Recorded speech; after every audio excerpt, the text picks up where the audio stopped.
ஓம் நம சிவாய.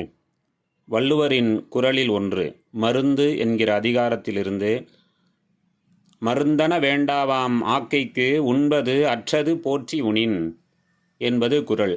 இதனுடைய பொருள், ஒரு மனிதனுக்கு வாழ்நாளிலே மருந்தே தேவையில்லை. எப்பொழுது உண்கிற உணவு நன்று செரிமானம் ஆன பின்பு அடுத்த உணவு எடுத்துக்கொள்ள வேண்டும். அப்படி ஒவ்வொரு முறையும் நன்கு செரிமானான பின், கழிவுகளெல்லாம் வெளியேறிய பின் அடுத்த உணவு எடுத்துக்கொள்பவனுக்கு மருந்தே தேவையில்லை என்பது இந்த குறளுடைய சுருக்கமான பொருள்.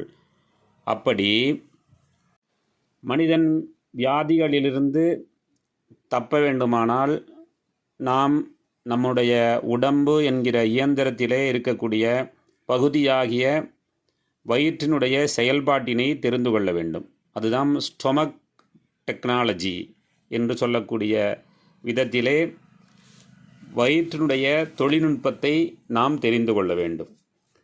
நம்முடைய ஆன்மீகத்திலே அஷ்டாங்க யோக சுத்திரம் என்ற நூலிலே இருக்கக்கூடிய விஷயத்தை நாம் அனைவரும் தெரிந்து கொள்வது அவசியமாகிறது. மிதவூன் என்ற அதிகாரத்திலே இருக்கக்கூடிய விஷயத்தை நாம் காண்போம்.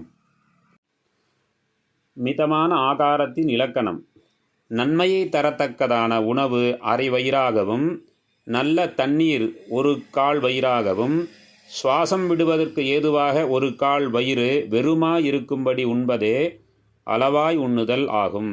இங்கு நல்வூன் என்றதனால் விரைவில் ஜீரணமாகத்தக்கதும் மதுரமும் புஷ்டியை தருவதும் தாது பிரபோஷணமுமாகிய யோக சக்திக்கு அனுகூலமாய் சாத்வீகமான ஆகாரம் எடுத்துக்கொள்ளப்படும். உணவை அரை வயிறாக கொள்ளாமல் முழுவதுமாக உணவை எடுத்துக்கொள்ளும் இடத்து உண்ட அந்த உணவு ஜீரணமாவதற்கு வேண்டிய தண்ணீர் பருகுவதற்கு இடமின்றி அஜீரணம் உண்டாகும். நீரையும் சேர்த்து நிறைய கொள்ளும்போது பிராணவாயு உட்பிரவேசித்தற்கு இடமின்றி வெளியே செல்லும். அதனாலேயும் அஜீரண கோளாறு உண்டாகும். பிராணவாயுவினால் உண்டாகும் இரத்த சுத்தியும் அசுத்த நீக்கமும் உண்டாகாது. அதனால் நாடிகளில் மலம் மிகுந்து கணதி உண்டாகும். கணதி என்பது பாரம், பலு அதிகமாக இருப்பது. இதனால் பிராணாயாம பயிற்சியும் செய்ய இயலாது. நாடிகளில் வாயு பிரவேசமின்மையால் சோம்பலும் அதிக தூக்கம் மிகுந்து அதிக மறதி, மூளை செயல் குறைவு போன்ற விளைவுகள் ஏற்பட்டு அஜீரணத்தையே மூல காரணமாக உடைய எல்லா வியாதிகளும் ரோகங்களும் தானே வந்து சேரும். அதனாலேயே தன்னுடைய வயிற்றின் ஜீரண சக்திக்கு ஏற்ற அளவு அரை வயிறு உணவும் கால்வயிறு தண்ணீரும் எடுத்துக்கொண்டு கால்வயிறு பிராணவாயு பிரவேசிக்க இடமும் இருக்க வேண்டும். மேலும் ஒரு மனிதன் அளவாய் உண்ட உணவு இரைப்பையில் 3 மணி முதல் 8 மணி நேரத்திற்குள் ஜீரணமாகிறது.